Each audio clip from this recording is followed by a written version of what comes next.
for today's video mga guys, mga kadadi. Harvest na punta sa tuwang itlog sa mga Rhode Island Red. Fresh kayo. Brown eggs.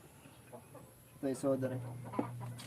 So, basta na kay mga binuhi nga mga Rhode Island, hala, nabuak.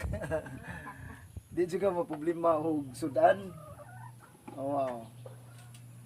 Pito ni kabuok kuan bayi, pito ka bayi.